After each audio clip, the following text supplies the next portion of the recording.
Jika Anda nonton film ini, saya punya pesan sederhana.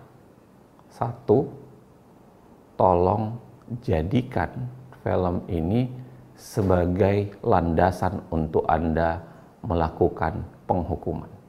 Saya mau terlibat dalam film ini karena banyak orang yang akan makin paham bahwa memang telah terjadi kecurangan yang luar biasa sehingga pemilu ini tidak bisa dianggap baik-baik saja.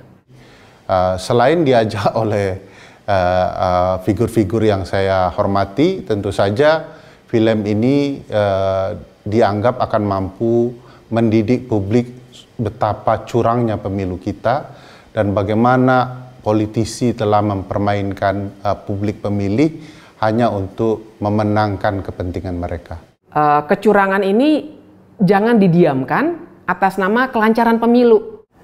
Film ini adalah monumen, tagihan, monumen yang akan kita ingat bahwa kita punya peranan besar melahirkan orang yang bernama Jokowi.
Gibran ini belum, feeling politiknya kok belum,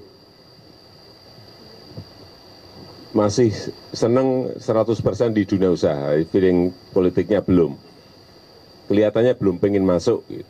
Kaisang apalagi masih seneng-senengnya buka sini, buka sini, buka sini.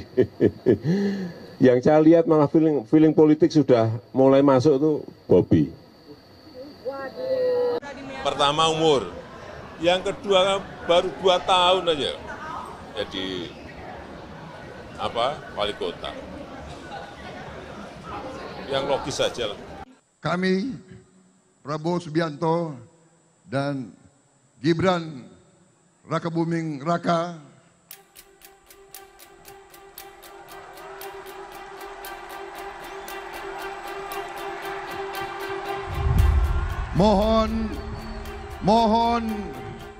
mohon doa restu dari seluruh rakyat Indonesia, mengucapkan terima kasih kepada pendukung-pendukung dan pengusung-pengusung kami semuanya. Dan saya ingin di sini menyampaikan, tenang saja Pak, saya sudah ada di sini. Ya, orang tua itu hanya tugasnya mendoakan dan merestui. Jangan terlalu mencampuri urusan yang sudah diputuskan. Bapak setuju nggak kalau Gibran maju? Anak-anak kita. Yang paling penting, presiden itu boleh loh kampanye. Presiden itu boleh loh memihak. Ibu negara Iriana Jokowi mengacungkan 2 jari mengindikasikan keberpihakan kepada pasangan calon presiden dan calon wakil presiden nomor urut 2 Prabowo Gibran. Tahu dalamnya partai seperti apa saya tahu. Partai-partai seperti apa saya tahu. Ingin mereka menuju kemana saya juga ngerti. Informasi yang saya terima komplit. Dari intelijen saya ada. BIN. Dari intelijen di Polri ada BIK. Dari intelijen di TNI saya punya BAIS. Dan informasi-informasi di luar itu. Angka, data, survei, semuanya ada. saya pegang semua, dan itu hanya miliknya Presiden.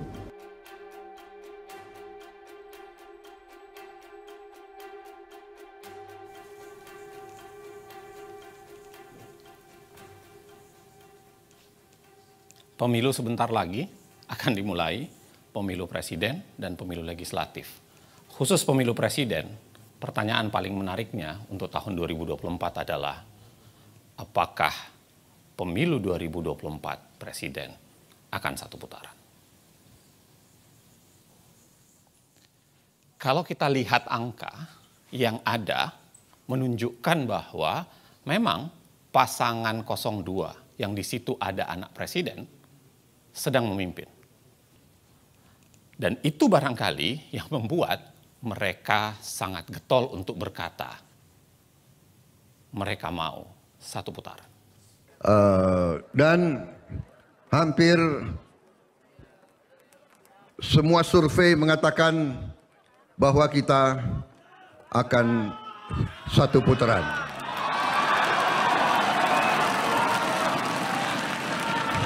Saudara-saudara, hampir semua survei mengatakan kita sudah satu putaran. Kembali pertanyaannya soal mengapa satu putaran? 2 putaran itu membuat resiko kekalahan bagi orang yang sedang memimpin itu menjadi besar. Sebenarnya, secara ilmu politik dan hukum ketatanegaraan, kita bisa bicara bahwa pertarungan pemilu itu seringkali melahirkan dikotomi antara pro status quo dan pro perubahan. Antara orang yang jualannya adalah melanjutkan yang terdahulu dengan orang yang jualannya adalah ingin melakukan perubahan atau perbaikan secara mendasar. Dikotomi ini bukan khas Indonesia, bisa terjadi di berbagai belahan negara, bahkan dalam tingkat yang lebih lokal pernah terjadi dalam konteks Pilkada DKI Jakarta.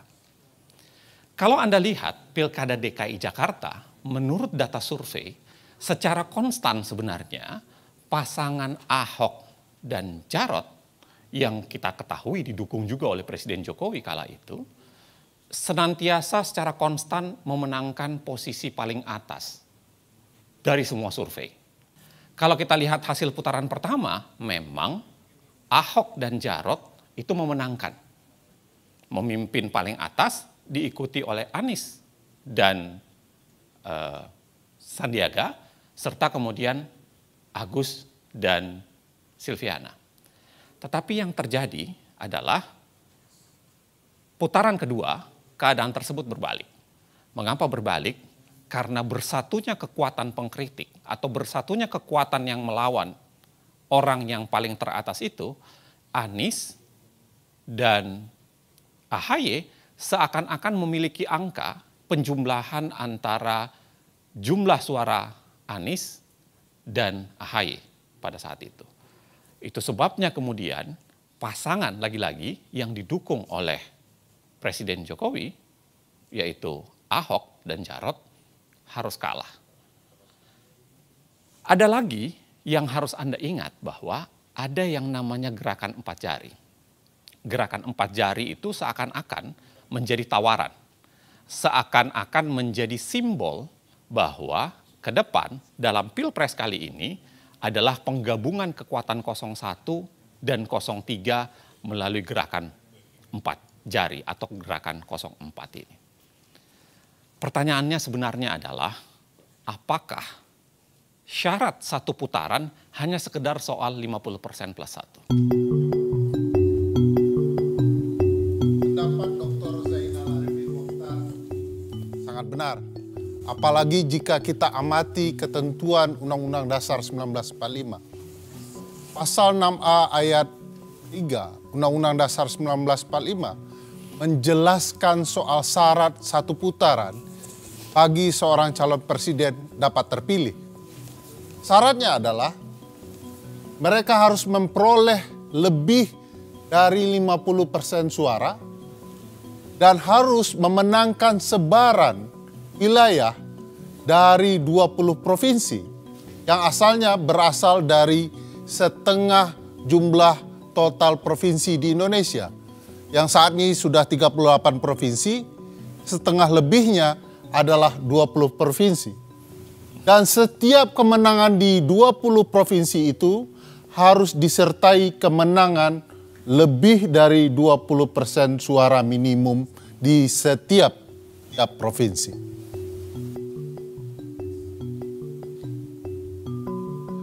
Jika kita amati, kemenangan satu putaran yang pernah terjadi dalam sejarah pemilu kita pasca reformasi, di mana pemilu presiden 2009 memperlihatkan kemenangan Presiden Susilo Bambang Yudhoyono. Kita bisa melihat dari peta ini. Warna biru ini menggambarkan kemenangan presiden dan di mana saja wilayahnya. Bayangkan luasnya. Jadi tidak mudah bagi seorang calon presiden memenangkan 50% suara dalam satu putaran pemilu. 50% suara bukan faktor tunggal. Jika kita simak betapa pentingnya soal sebaran wilayah dibandingkan sebaran suara, kita bisa melihat Pulau Jawa. Pulau Jawa adalah pulau dengan populasi penduduk terbesar. Mereka memiliki 115 juta suara pemilih. Sayangnya kalau dilihat sebaran, mereka hanya memiliki 6 provinsi. Bandingkan dengan apa yang bisa kita lihat di Pulau Sumatera. Sumatera adalah pulau yang sangat menentukan sebaran wilayah. Memiliki 10 provinsi dan sangat menentukan sebaran wilayah tersebut. Mari kita lihat konteksnya pada pemilu sebelumnya. Pada pemilu 2014, Joko Widodo memenangkan 7 provinsi. Berbanding dengan Prabowo dan Hatta Rajasa yang hanya unggul di 3 provinsi. Simak lagi hasil Pilpres 2019. Presiden Joko Widodo ketika itu hanya memenangkan 4 provinsi dan Prabowo berhasil unggul di 6 provinsi. Logika mengatakan jika kedua pihak ini bergabung, maka dengan sendirinya pasangan Prabowo Gibran akan sangat-sangat mendominasi di Pulau Sumatera. Tapi pertarungan tidak sesederhana itu. Hasil survei menunjukkan, hasil survei terkini yang dilakukan oleh CSIS, kalau kita baca hasil survei ini, maka pasangan Prabowo Gibran hanya mendominasi di sepertiga wilayah Provinsi Sumatera. Ini memang tidak sederhana bahwa sebaran suara, sebaran wilayah penting akan bisa kita baca dari sebaran wilayah yang muncul kemudian yang menguntungkan pasangan Prabowo Gibran, yaitu sebaran wilayah di Pulau Papua. Pulau Papua sebelumnya hanya memiliki 2 provinsi. Saat ini mereka telah memiliki 4 provinsi baru, totalnya 6 provinsi, dan 4 provinsi baru ini langsung ikut pemilu 2024. Berbeda dengan Kaltara, kita bisa lihat pengalaman Provinsi Baru Kalimantan Utara yang didirikan tahun 2013, tapi mereka tidak bisa ikut serta-merta pada pemilu 2014. Mereka harus menunggu 6 tahun untuk bisa ikut pemilu 2019. Cukup panjang bagi Kaltara untuk bisa ikut pemilu. Itu sebabnya apa yang terjadi di Pulau Papua menjadi sangat penting untuk membicarakan sebaran wilayah.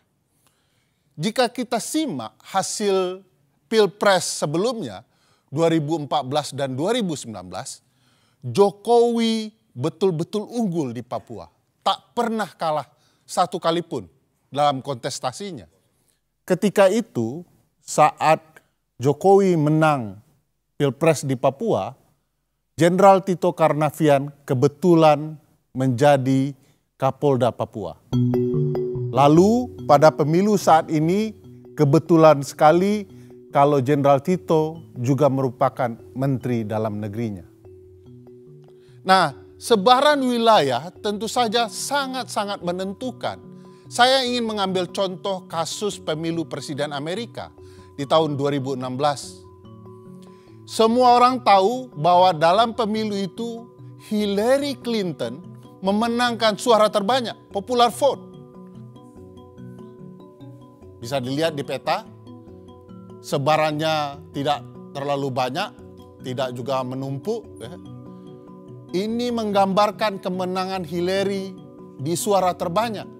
Tetapi Hillary tentu saja tidak menang di jumlah sebaran. Bandingkan dengan kemenangan sebaran wilayah yang didapat oleh Donald Trump.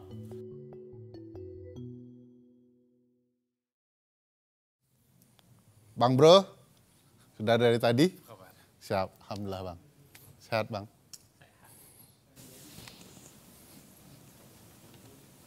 Bagus sekali Jasmine. Pinjam lari dari pagi. Lari? Lari. 10 kilo? 10 kilo, buset. Makanya banyak minum.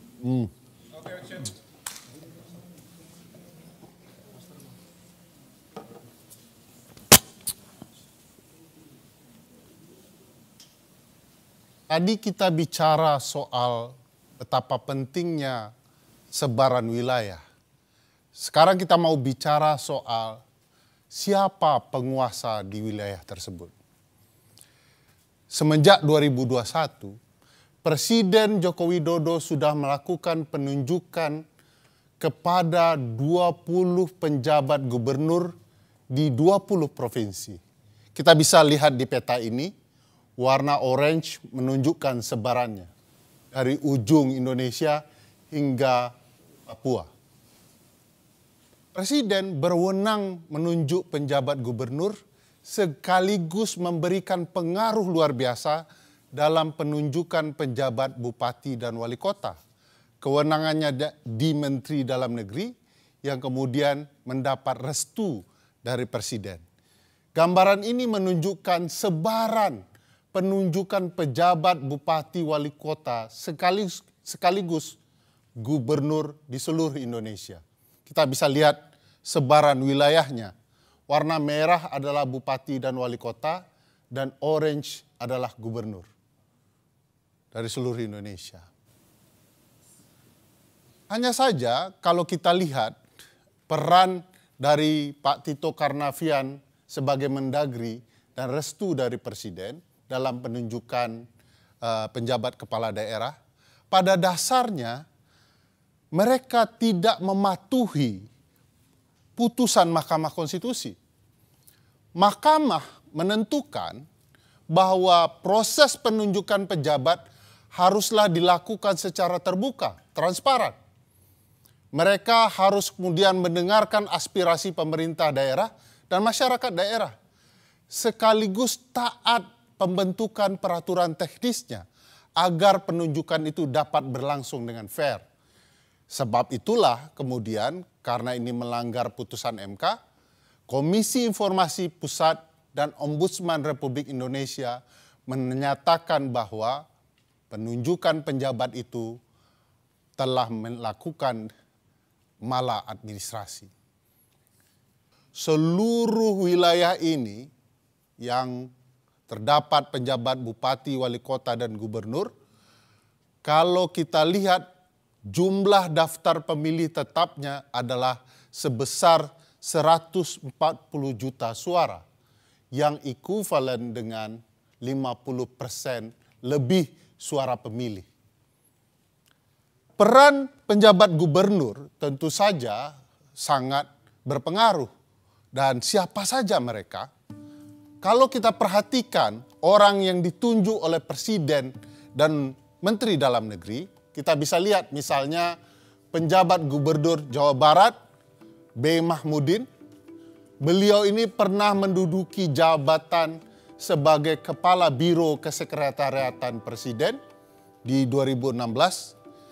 dan kemudian menjadi deputi kesekretariatan presiden di 2021. Lain hal dengan penjabat gubernur Jakarta, sebuah wilayah yang sangat penting, Bapak Heru Budi Hartono merupakan kepala kesekretariatan presiden di 2017. Orang yang sering dibicarakan di berbagai media akhir-akhir ini. Kita juga bisa lihat penjabat gubernur Jawa Tengah, Bapak Nana Sujana, kalau kita telusuri, beliau pernah menjadi Kapolresta Surakarta di tahun 2010 ketika Presiden Joko Widodo masih merupakan wali kota Solo. Ada peristiwa unik misalnya dalam penunjukan penjabat gubernur Aceh, Ahmad Marzuki. Beliau berdinas di kemiliteran, lalu ditarik ke Kementerian Dalam Negeri. 3 hari setelah penarikan, beliau langsung ditunjuk menjadi penjabat gubernur Aceh.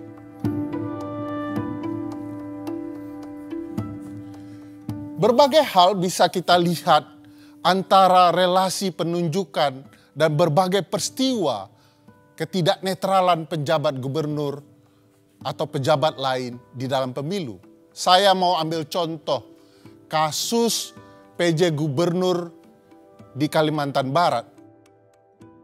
Tapi jangan lupa pilih presiden yang memihak kepada pembangunan IKN. Ya, kalau IKN dibangun, pasti Kalimantan Barat ini maju. Ya, saya sudah menerima perencanaan IKN itu. Kalbar ini nanti maju. Sudah ada ring road yang saya lihat.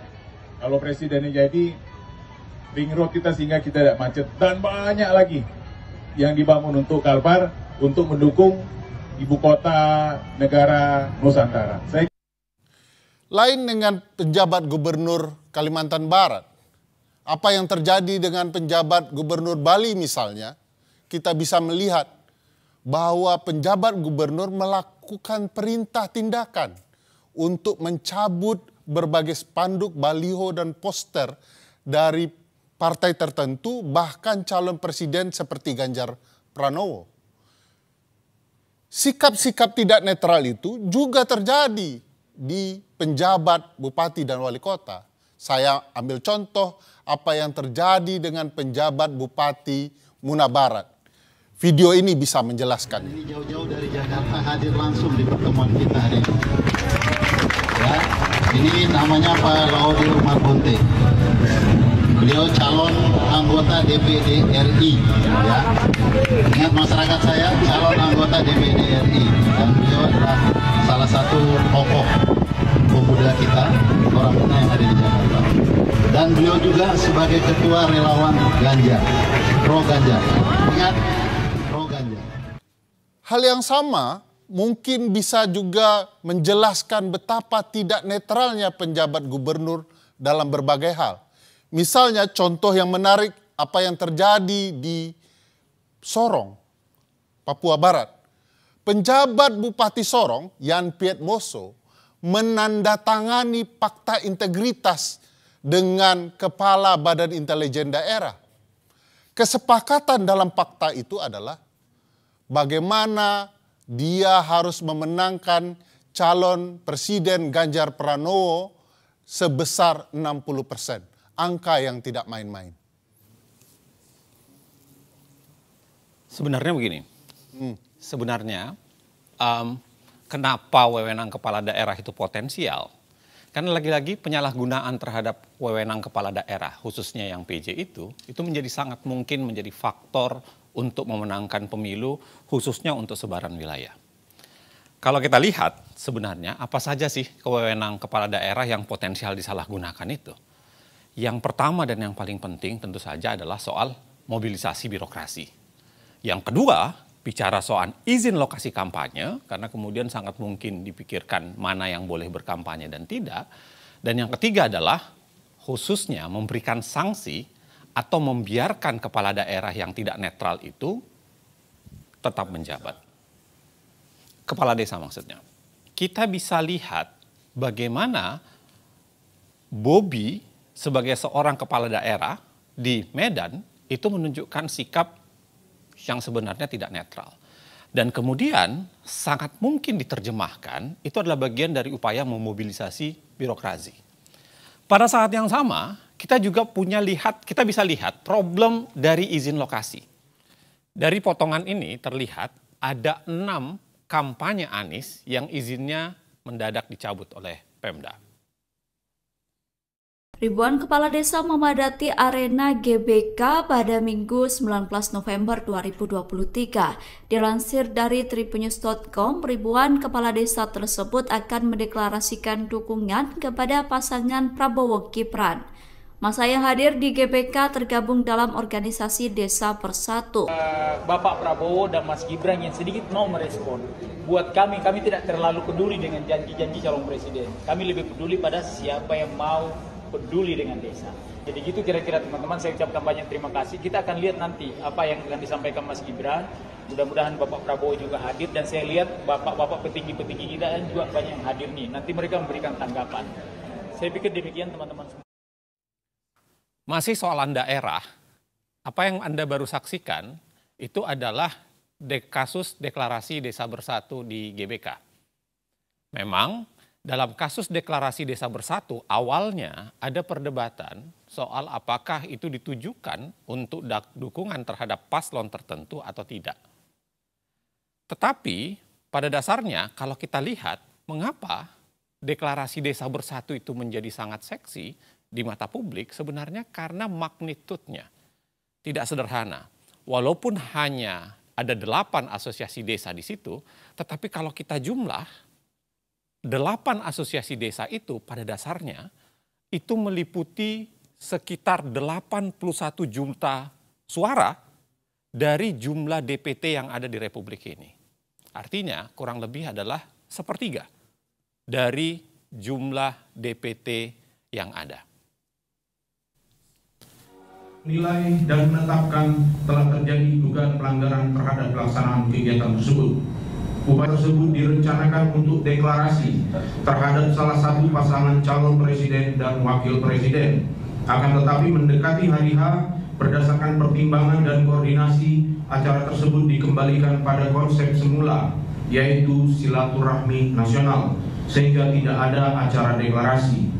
Walaupun pada pelaksanaannya masih saja terdapat di antaranya name tag dan narasi dari MC yang bersifat deklarasi atau keberpihakan. Lagi-lagi, desa adalah wilayah pertarungan. Tetapi kemudian apa yang dinyatakan oleh Bawaslu sebenarnya sudah mengklarifikasi pada dasarnya bahwa apa yang dilakukan di kasus deklarasi Desa Bersatu itu adalah sebuah pelanggaran.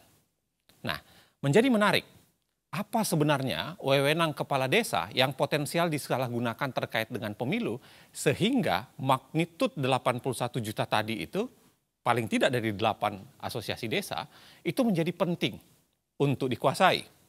Setidaknya ada 4. Ada 4 wewenang kepala desa yang sangat potensial disalahgunakan terkait pemilu. Mulai dari 1 data pemilih, karena berkaitan dengan data pemilih. Yang kedua berkaitan dengan penggunaan dana desa. Kita ketahui dana desa jumlahnya menjadi wah belakangan ini. Yang ketiga berkaitan dengan data penerimaan Bansos, PKH, BLT, khususnya siapa yang berhak menerima Bansos, PKH, BLT, dan lain-lain sebagainya. Dan yang terakhir adalah wewenang terhadap alokasi Bansos dan lain-lain tersebut. Anda mungkin bisa saksikan, Anda mungkin bisa intip dari video di mana terjadi demo besar-besaran kepala desa yang menuntut janji-janji yang sudah diberikan kepada mereka selama ini harus segera diberikan. Bahkan kita lihat video tersebut adalah ikut menghancurkan fasilitas ya, beberapa wilayah di DPR, khususnya pagar DPR kala itu. Abdesi menggelar demo menuntut revisi Undang-Undang Desa Nomor 6 Tahun 2014. Ada 4 tuntutan yang disampaikan, yakni masa jabatan kepala desa, kenaikan anggaran dana desa menjadi 5 miliar rupiah, status perangkat desa dan desa sebagai otoritas. Mengapa kepala desa selalu menjadi subjek dan objek politisasi? Sederhana untuk menjawabnya. Karena selama ini kepala desa itu cukup banyak dijanjikan hal-hal tertentu. Kita ingat Jokowi sendiri, Presiden Jokowi pernah menjanjikan 3 periode untuk masa jabatan para kepala desa ini. Bahkan kalau kita lihat dalam konteks sebelumnya, SBY pun pernah menjanjikan pengangkatan sekretaris desa menjadi ASN secara bertahap dari tahun 2007 sampai menjelang pemilu 2009. Selain itu, kalau kita lihat dari data ini menunjukkan bahwa kasus-kasus penyelewengan dana desa itu sangat mungkin dikonversi menjadi alat tukar dukungan politik. Kalau Anda lihat, bayangkan dari begitu banyak sektor tindak pidana korupsi di sepanjang tahun 2022, terbesar itu adalah APBD desa, anggaran pendapatan dan belanja desa. Dan itu sangat mungkin dikonversi lagi-lagi, sangat mungkin menjadi bagian upaya untuk menekan dan dijadikan upaya untuk dukungan politik dengan imbalan tidak melanjutkan proses bermasalah dari kepala desa tersebut. Hal lainnya, Anda bisa lihat barangkali kami merekam kesaksian kepala desa yang mengaku diminta untuk memenangkan pasangan calon tertentu oleh pihak yang berbeda. Juga terkait dengan penyaluran bansos dana desa, dan ini sebenarnya menjadi gambaran betapa pemerintahan desa itu sering ditekan. Jadi ada 2 tekanan sebenarnya, ada dari 02 juga ada dari 03. Kalau yang dari 03 itu arahan langsung dari bupati untuk memenangkan, dan targetnya adalah satu desa itu minimal 50% plus 1 kemenangan untuk paslon 03. Itu melalui camat menghubungi paguyuban kepala desa. Yang dimenangkan itu mulai dari capres, dan juga ada target dari caleg. Kalau yang dari 02 itu tiba-tiba 1 minggu sebelumnya kepala desa dikumpulkan untuk membentuk teknis penyaluran bantuan beras. Itu sangat tiba-tiba dan datanya itu entah dari mana, itu tidak sesuai dengan data kemiskinan desa. Akhirnya juga menjadi polemik di desa. Itu yang bantuan dari pemerintah. Kemudian di hari yang sama saya dihubungi anggota kepolisian untuk meminta izin akan menggunakan balai desa untuk deklarasi 02. Waktu ada berita beberapa kepala desa yang tersangkut korupsi, tiba-tiba 3 kabupaten lain menjadi sasaran. Itu kita senantiasa diawasi Polda. Bahkan ketika kami dikejar laporan, kita harus menyiapkan laporan selama 2021 sampai 2023. Kita tiba-tiba diminta untuk menyiapkan laporan karena akan ada indikasi diperiksa oleh Polda. Ini juga kami semua kepala desa di Paguyuban itu juga bingung. Akhirnya kan yang repot kami sendiri karena itu tidak sesuai dengan data kebutuhan di desa. Ya, memang kasihan mereka. Kepala desa itu dengan tidak ada pengawasan di daerah, mereka seringkali ya menjadi permainan, dan dalam pertarungan gajah kan memang seringkali rumput yang terinjak-injak kan, dan mereka yang terinjak-injak seringkali. Gitu. Korbannya lah ya. Iya. Ngomong-ngomong rumput gajah, ya. Aku mau nambahin penjelasan. Ya, langsung dia semangat. Ya, karena ternyata bukan hanya di level bawah kecurangan-kecurangan itu terjadi, tapi juga di kalangan pejabat negara. Siapa yang suka sama Jokowi angkat tangan. Loh, Pak Jokowi itu pan itu Pak Jokowi. Makanya kita dukung Gibran. Cocok? Gibran itu sopo sih? Ucapan terima kasih Pak Jokowi atas pembagian bansos berupa beras seberat 10 kg yang dilakukan Menko Bidang Perekonomian Airlangga Hartarto. Pembagian bansos kepada warga Mandalika di Lombok, Nusa Tenggara Barat tersebut dilakukan pada 14 Januari lalu. Jadi tolong Ibu bicara terima kasih Pak Jokowi, tolong direkam. Bisa? 1, 2, 3. Hari-hari ini kita memang seringkali melihat begitu banyak bansos atau bantuan sosial dibagi-bagikan. Kita bisa lihat di sini statistiknya mulai 2014 sampai 2024 supaya kita bisa melihat tahun demi tahun dan Anda juga bisa melihat bagaimana di setiap pemilu yang warnanya abu-abu dia akan mendadak melonjak naik dibandingkan tahun-tahun lainnya. Kecuali tentu saja pada 2020 sampai 2022 di mana kita mengalami pandemi COVID-19. Tapi bahkan kalau dibandingkan dengan itu pun tetap pemilu 2024 ini ternyata menunjukkan angka yang sangat tinggi, hampir mencapai 500 triliun. Kalau kita lihat bagaimana sebaran dan kecepatan pemberian bansos atau bantuan sosial, memang kita akan melihat bagaimana pemberian bansos ini biasanya meroket, push, ketika terjadi pemilu. 2008 santai, kemudian 2009 terjadi kenaikan, 2013 menjelang 2014 mulai rapat, kemudian 2019 kelihatan kerapatannya, kita semua bisa melihat di sini, sampai dengan pemilu 2024. Begitu rapat dan begitu banyak. Di sini tiba-tiba keluar berbagai macam bantuan sosial yang diberikan oleh pemerintah. Bahkan kita bisa lihat bagaimana baru bulan Januari kita sudah menghabiskan 78,06 triliun untuk bantuan sosial. Di sini kita juga bisa melihat beberapa detail bantuan sosial itu. Kita bisa lihat ya angkanya di atas. Dari 496,8 triliun menjadi 508 triliun. 508 triliun ini sebagiannya memang belum dialokasikan, tapi sudah direncanakan untuk dialokasikan sampai dengan 2024 ini. Kita lihat detailnya misalnya bansos sembako yang mencapai 18,8 juta kepala keluarga. Kemudian kita juga bisa melihat yang angkanya besar dan beberapa kali dibicarakan, yaitu beras 10 kg per kepala keluarga yang mengcover 22 juta kepala keluarga. Yang juga angkanya signifikan dan banyak dibincangkan adalah bantuan langsung tunai. 18 juta kepala keluarga akan mendapatkannya.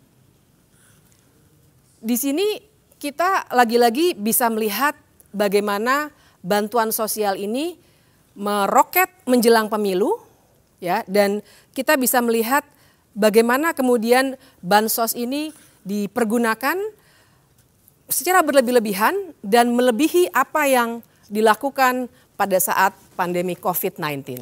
Tidak hanya bantuan sosial, pemerintah juga mengeluarkan kebijakan populis lainnya. Misalnya gaji PNS, TNI, dan Polri termasuk PPPK yang naik 8% pada 2024.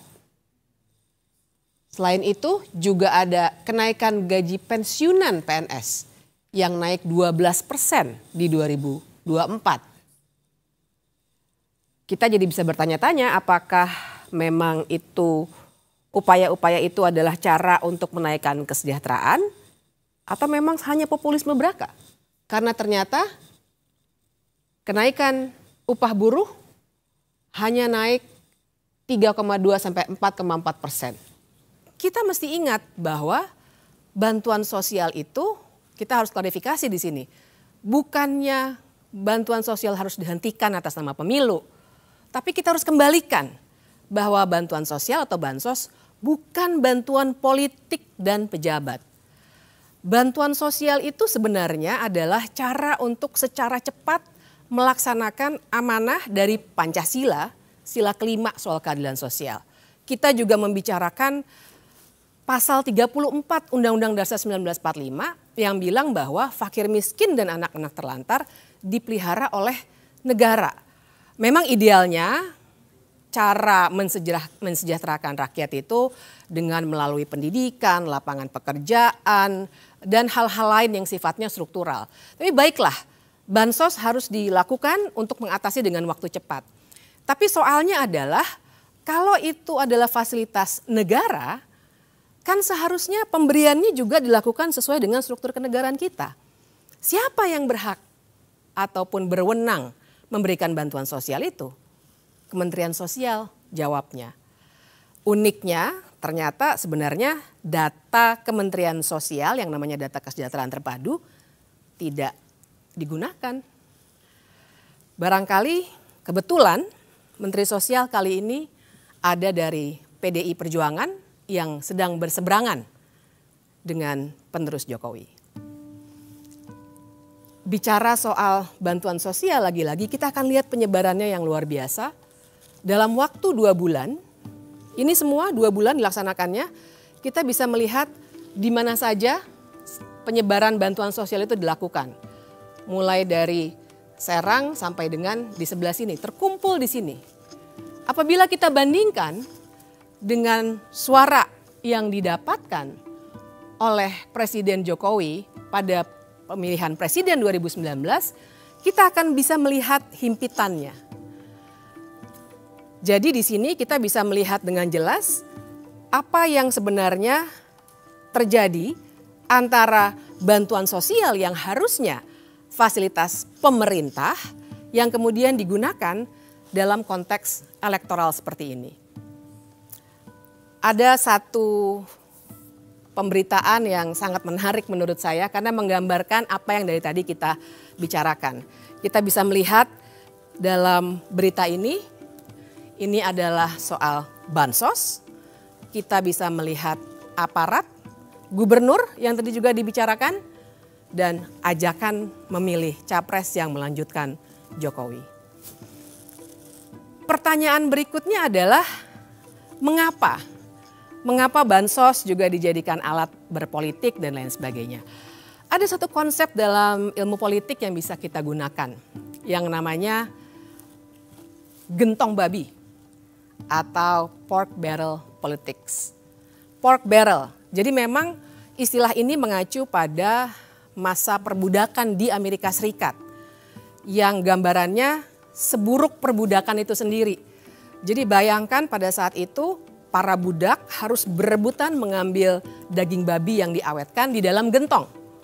Mereka berebutan dan akhirnya muncul istilah bahwa ada orang-orang yang akan berebutan suatu jatah resmi untuk kenyamanan dirinya.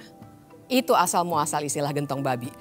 Jadi yang kita bicarakan di sini adalah cara berpolitik yang menggunakan uang negara untuk digelontorkan ke daerah-daerah pemilihan oleh para politisi agar dirinya bisa dipilih kembali. Tapi tentu saja kali ini Jokowi tidak sedang meminta orang untuk memilih dirinya, melainkan penerusnya. Oke. Menarik. Haus gara-gara gentong babi. Ambilin ya. Tadi yang lo omongin, Bib, itu aneh ya. Gentong babi, tapi kan yang nawar-nawarin itu pada para menteri ya. Kan ada tadi Erlangga sama itu dia. Zulhas. Persis. Jadi emang ada menteri-menteri. Coba ya, aku jelasin lebih lanjut ya. Kita mulainya dari gambar menteri-menteri ini. Karena memang kalau kita perhatikan, kenapa misalnya gentong babi itu bisa muncul? Karena sebenarnya kan gentong babi artinya dia resmi tuh. Kenapa dia bisa digunakan secara resmi? Karena dari menteri-menteri ini, termasuk yang tadi videonya sudah kita lihat, ternyata memang ada menteri-menteri yang berkampanye. Kita akan lihat 3 kategori. Kategori pertama adalah tentu saja menteri-menteri yang memang mencalonkan diri sebagai capres ataupun cawapres. Prabowo Subianto, Menteri Pertahanan, kemudian Mahfud MD, Menteri Koordinator Politik Hukum dan HAM. Apakah mereka boleh berkampanye? Tentu saja boleh, karena mereka memang sedang berkompetisi. Tapi syaratnya sebenarnya sangat ketat. Syarat pertama jelas mereka harus cuti. Dan ini yang kita tidak pernah dapatkan informasinya sampai sekarang. Dan syarat yang kedua adalah mereka tidak boleh menggunakan fasilitas negara. Sama sekali tidak boleh. Kita lihat kenyataannya seperti apa. Karena ternyata misalnya ada berita ini, di mana ternyata ada fasilitas negara yang dipergunakan untuk berkampanye. Atau bisa juga kita lihat misalnya bagaimana lagi-lagi fasilitas negara berupa pesawat dari TNI Angkatan Udara dipergunakan untuk berkampanye. Kita lihat di sini beberapa hashtag yang juga memperlihatkan bahwa ini adalah aktivitas kampanye, bukan aktivitas kementerian. Satu lagi, misalnya ini yang juga membuat heboh waktu itu ketika akun X Kementerian Pertahanan resmi memberikan tanda pagar yang sebenarnya tujuannya adalah kampanye. Dan waktu itu sebenarnya beberapa kawan masyarakat sipil melaporkan penggunaan fasilitas negara ini, namun ternyata tidak bisa dilanjutkan. Kategori kedua sudah mulai ditampakkan juga di sini. Kategori kedua adalah para menteri yang masuk dalam tim kampanye. Ada beberapa nama yang terlihat, 4 dan 3 di sini. Pertanyaannya adalah apakah mereka boleh berkampanye? Sebagai tim kampanye tentu saja, itulah gunanya mereka masuk dalam tim. Tapi sekali lagi syaratnya juga ketat. Pertama, kita harus melihat apakah mereka cuti di luar tanggungan atau tidak. Dan yang kedua, lagi-lagi tidak boleh menggunakan fasilitas negara. Sekarang kita lihat bagaimana Wakil Menteri Agraria dengan jelas memperlihatkan dukungannya. Bahkan yang paling bisa kita tekankan adalah ketika itu ia sedang membagikan sertifikat kepada warga yang merupakan bagian dari wewenangnya sebagai wakil menteri. Tapi ternyata yang disapa adalah salah satu paslon. Kita juga bisa lihat kalau soal maghrib video ini. Baca Al-Fatihah waladolin. Ada yang diem sekarang, Pak. Ada yang diem sekarang. Saking cintanya sama Pak Prabowo itu. Ya kan? Itu kalau tahiyatul akhir Pak Yai kan gini Pak Yai. Tahiyatul akhir kan gini. Sekarang banyak gini Pak. Banyak gini. Ini sebenarnya tidak terlalu lucu ya, tapi yang kita harus perhatikan di sini backdropnya. Kementerian Perdagangan. Pertanyaannya pada saat itu, apakah dia sedang berada dalam kapasitasnya sebagai Menteri Perdagangan atau sebagai tim kampanye? Tidak pernah ada penjelasan, tapi video tadi sudah sangat menunjukkan kepada kita.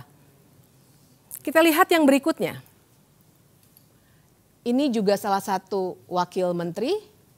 Lagi-lagi kita perhatikan bagaimana ia sedang berkampanye. Pertanyaannya adalah apakah saat itu ia sedang cuti dari tugas-tugasnya sebagai wakil menteri. Kategori ketiga adalah menteri-menteri yang diduga melakukan kampanye terselubung. Sekarang kita lihat di sini sudah rata terisi. Mengapa kita bisa sebut mereka melakukan kampanye terselubung? Karena mereka tidak terdaftar dalam tim kampanye resmi yang didaftarkan pada KPU. Yang ini stop. Prabowo Gibran. Tengah. Prabowo Gibran. Sebelah sini. Prabowo Gibran. Baik. Sebelah sini. Di sini bisa kita lihat ajakan yang sangat nyata dari salah seorang menteri yang tidak terdaftar dalam tim kampanye dan juga sepanjang yang publik bisa ketahui tentu saja tidak terdaftar sebagai menteri yang sedang melakukan cuti. Begitu juga di sini Menteri Erick Thohir tidak mundur dan juga tidak dalam konteks cuti dan kita lihat jelas dari backdrop acara ini, ia sedang melakukan pelaksanaan kampanye. Berikutnya, barangkali di sini Yasona Laoly dan Menteri Tri Risma hari ini sedang diajak menjadi peserta yang boleh saja menurut konteks Undang-Undang Pemilu kita, tapi persoalannya apakah mereka sedang cuti atau tidak? Tidak pernah ada informasi yang cukup. Satu lagi kita bisa lihat juga sebuah dukungan terbuka, kita bisa lihat lagi dari backdropnya dari salah seorang menteri, dan pertanyaannya sama, apakah ia sedang melaksanakan kampanye yang nampak seperti itu? Kalaupun ia ikut serta, apakah dia cuti atau tidak? Tidak ada informasi, dan lagi-lagi kalau kita lihat daftarnya, ia tidak terdaftar dalam tim kampanye paslon yang didukung. Jadi ini dari saya sampaikan. Jadi saya sampaikan simpulan saya, saudara-saudara sekalian sebangsa tanah air. Kita pilih orang yang tepat menjadi Presiden Republik Indonesia. Tanggal 14 yang tepat. Saya pribadi memilih Pak Prabowo alasan yang sangat sederhana, berkelanjutan. Dan dia punya spirit NKRI yang bagus dan dia membuktikan keberhasilan dia yang lalu. Itu tidak dapat diungkiri. Itu dari saya, pesan dari saya sekali lagi Luhut Binsar Panjaitan, pilih Prabowo karena menurut saya dia pilihan terbaik untuk presiden pada saat ini. Dan itu akan membawa kemajuan ke Indonesia dan membawa keberlanjutan Indonesia. Dan terakhir, setelah tanggal 14 kita sudah coblos, kita damai lagi, guyup lagi. Jangan lagi datang dengan kata-kata yang tidak bagus. Kita harus berdamai. Karena nanti 5 tahun lagi ada pesta demokrasi. Mari kita berpesta demokrasi dengan baik, dengan santun, supaya Indonesia ini menjadi bagus. Tidak ada yang begitu terangnya dukungan ini diberikan, sehingga kita bisa menduga ada kampanye terselubung yang tengah terjadi. Tapi bagaimana mereka bisa begitu berani melakukan kampanye itu? Bisa jadi karena presiden juga sebenarnya tidak netral. Pertanyaannya kan apakah presiden harus netral? Ya tentu harus. Dia harus netral dalam perilakunya. Dia boleh mendukung sebagai makhluk politik, tentu saja presiden makhluk politik. Dia pasti punya keberpihakan. Tapi silakan simpan saja keberpihakan itu di kepalanya sampai nanti dia mencoblos di TPS. Tapi berkampanye beda dengan netral. Kalau pertanyaannya kemudian apakah presiden boleh berkampanye? Kita tentu saja harus berpegang pada Undang-Undang Pemilu, Undang-Undang 7 2017. Dikatakan di situ memang presiden boleh berkampanye, tapi kita harus membaca undang-undang secara utuh dan lengkap. Tidak bisa hanya melihat satu ayat saja dan satu pasal yang menyatakan kebolehan ini. Kita harus lihat lengkap bahwa ternyata kebolehan berkampanye ini sepanjang sang presiden diikutsertakan dalam kampanye. Seperti yang tertera di pasal 281. Jadi dia tidak boleh menjadi pelaksana kampanye itu sendiri kecuali jika dia adalah petahana yang mencalonkan lagi. Ini jelas ada di pasal 299 ayat 1. Dan ini juga dimungkinkan karena konstitusi kita mengatur presiden memang boleh 2 kali untuk menjalani masa kepresidenannya. Dan ia bisa saja melaksanakan kampanye bila ia terdaftar sebagai tim kampanye. Ini ada di ayat 3 dari pasal 299 itu. Tapi lagi-lagi syaratnya juga ketat, tidak hanya kebolehan-kebolehan belaka. Syaratnya adalah dia harus mengajukan cuti di luar tanggungan negara. Dia juga tidak boleh menggunakan fasilitas negara kecuali pengamanan. Dan dia juga harus tetap memperhatikan tugas negara dan pemerintahan.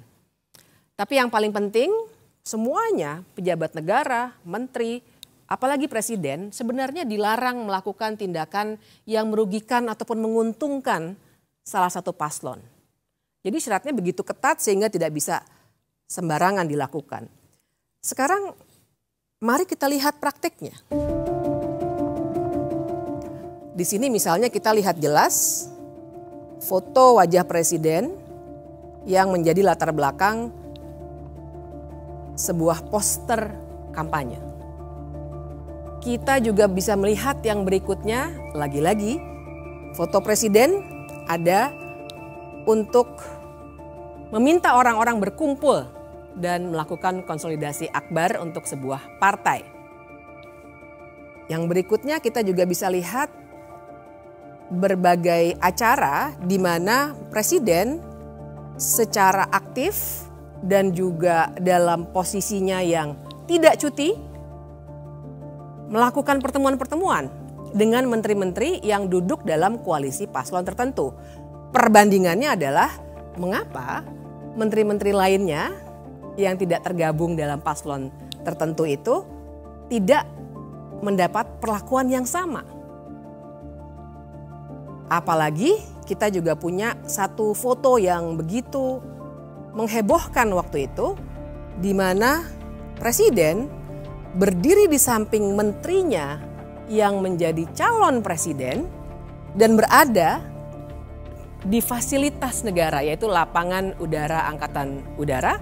Di depan alutsista juga, ia menyatakan dengan tegas bahwa presiden boleh berkampanye. Masih bicara fasilitas negara, kita juga bisa melihat mobil kepresidenan digunakan untuk mengkancungkan tanda dukungan. Sekarang semua penyalahgunaan wewenang ini, siapa yang sebenarnya bisa menindak? Kita punya Bawaslu.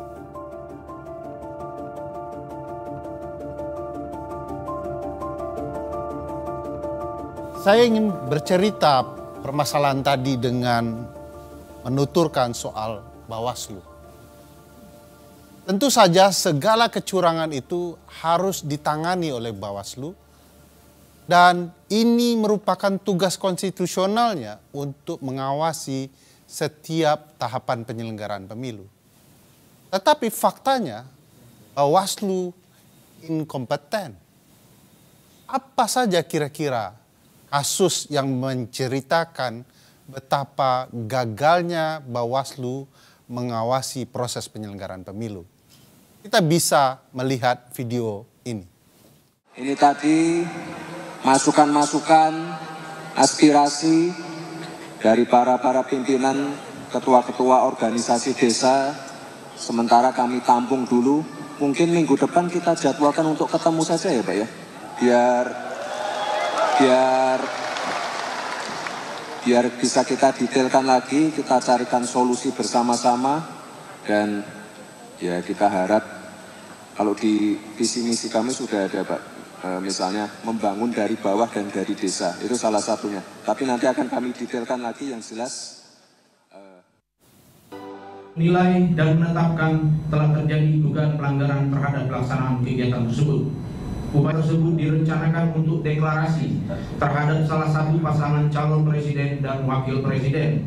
Akan tetapi mendekati hari H, berdasarkan pertimbangan dan koordinasi, acara tersebut dikembalikan pada konsep semula, yaitu silaturahmi nasional, sehingga tidak ada acara deklarasi.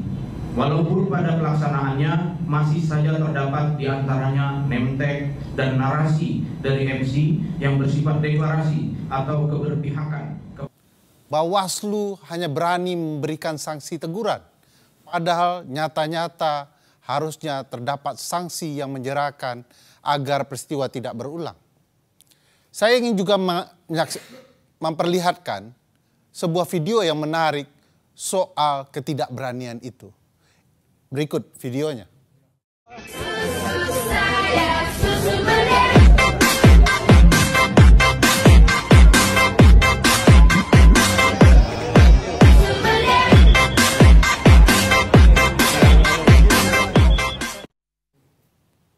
Kasus ini menarik karena Bawaslu RI tidak berani menanganinya, menyerahkan penanganan dan prosesnya di Bawaslu DKI Jakarta.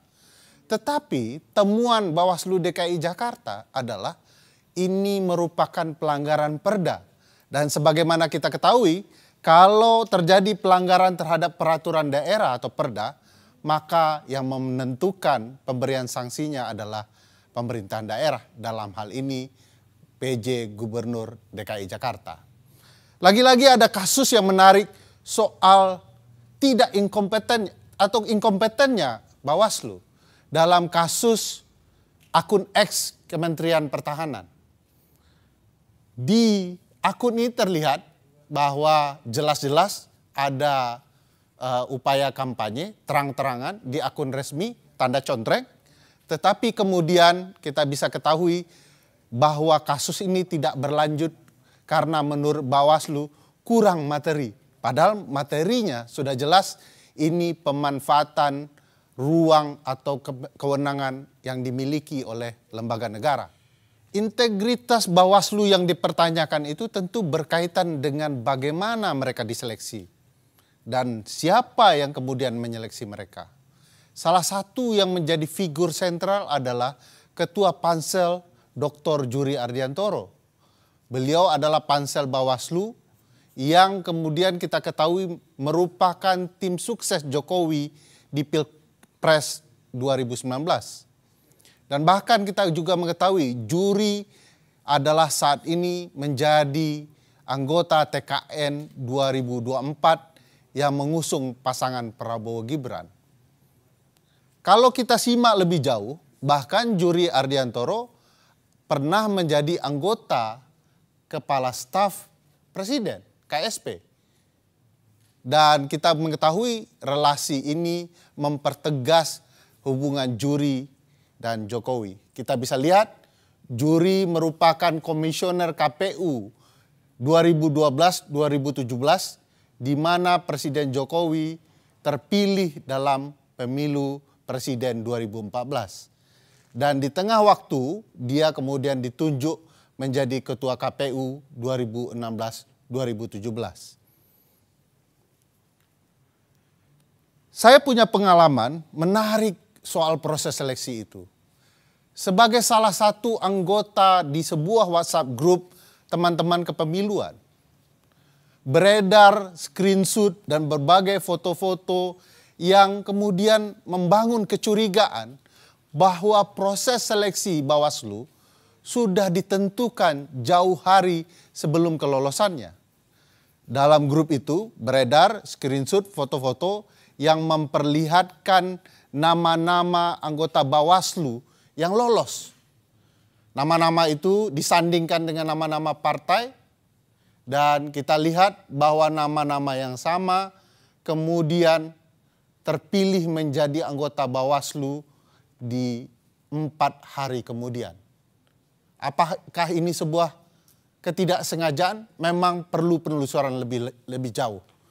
Tetapi ini menarik memperlihatkan bagaimana proses pemilihan mereka ternyata ada keraguan di mata publik. Mereka diragukan integritasnya padahal semestinya sebagai penyelenggara pemilu mereka non-partisan. Disebut di dalam Undang-Undang Dasar mereka harus mandiri. Masalah yang terjadi di Bawaslu tidak sendirian. Sebagai penyelenggara pemilu, KPU juga memiliki masalah yang sama. Soal KPU, saya ingin seseorang menjelaskan lebih jernih. Mungkin Dr. Uceng yang punya pengalaman soal ini bisa menuturkan.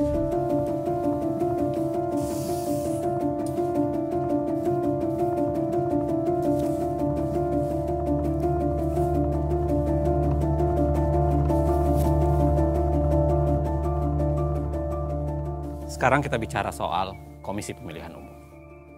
Secara konstitusional, Komisi Pemilihan Umum memiliki fungsi yang sangat luar biasa, khususnya untuk menyelenggarakan pemilihan umum di Republik ini. Dari sekian banyak fungsi KPU atau wewenang yang dimiliki oleh KPU, salah satu yang paling utama dalam kaitan dengan pemilu adalah menentukan siapa yang ikut pemilu.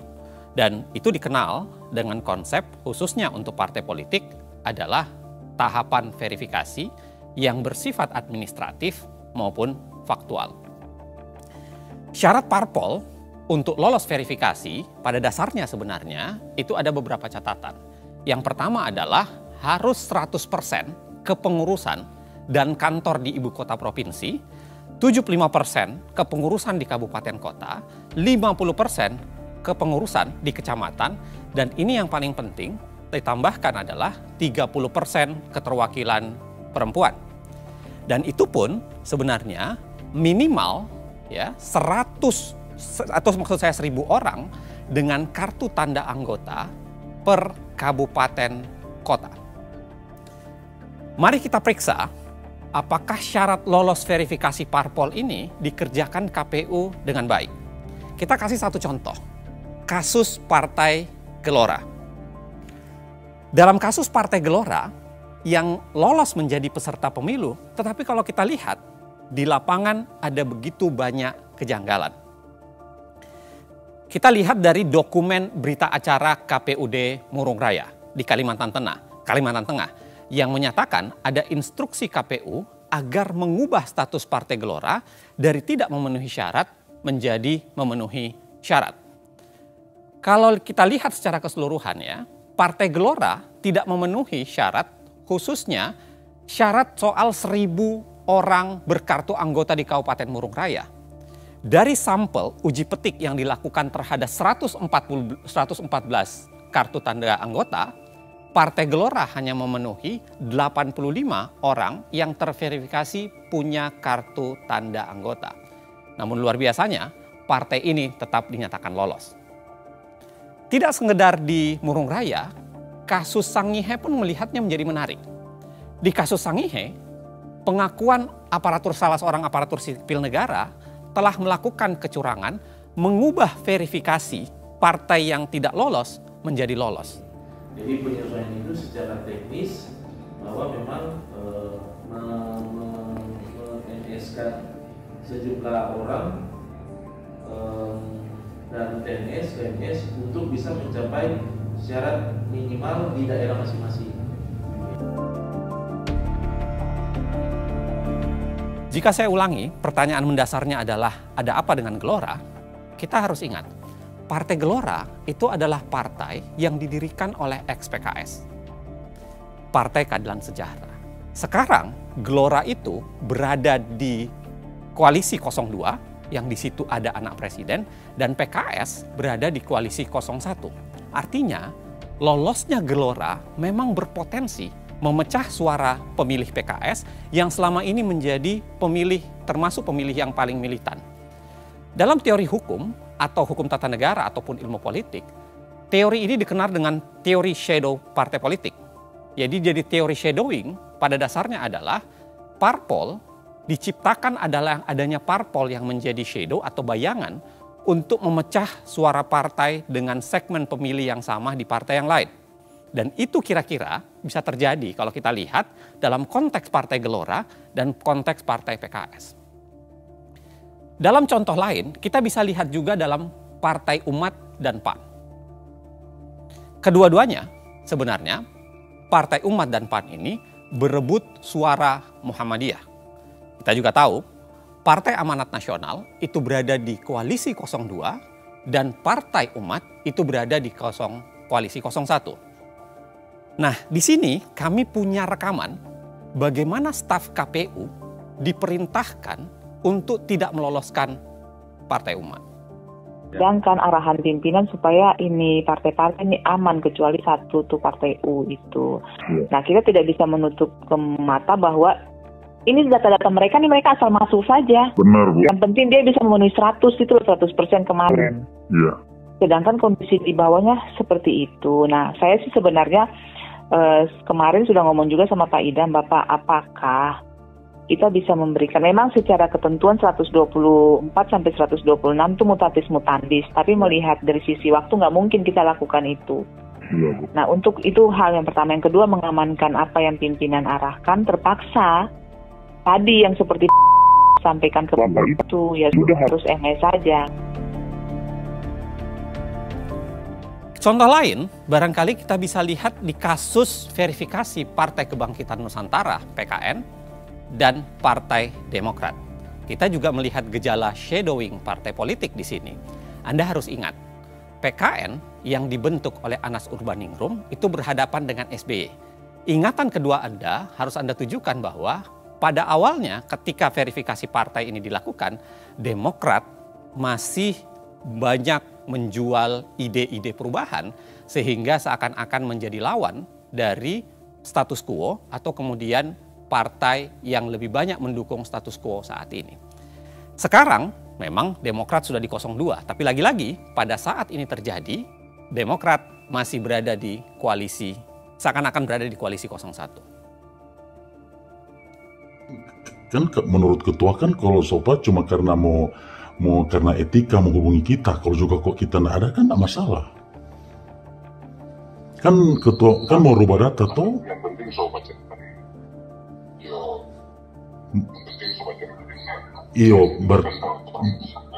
berarti ini mau manipulasi data dan ketua. Kitanya udah bukan manipulasi data, jadi ketua ini melaksanakan arahan. Arahan kan memanipulasi data. PKN kan cuma 1 MS. Kau mau jadi berapa MS-nya nggak manipulasi itu? Jadi bagaimana pakai istilah melaksanakan arahan itu saja. Melaksanakan arahan dengan merubah data. Iya toh. Istilah merubah data pokoknya melaksanakan arahan saja. Iya, melaksanakan arahan dengan merubah data toh. Ya, kalau begitu oke. Tapi kalau manipulasi. Sekarang kalau nyak manipulasi dan ketua apa dang? Dari 1 MS kau mau jadi banyak MS, bukan manipulasi DP nama itu. Ketua sarjana hukum. Ketua sarjana hukum toh kita rasa ketua lebih paham. Ketua kan sarjana hukum.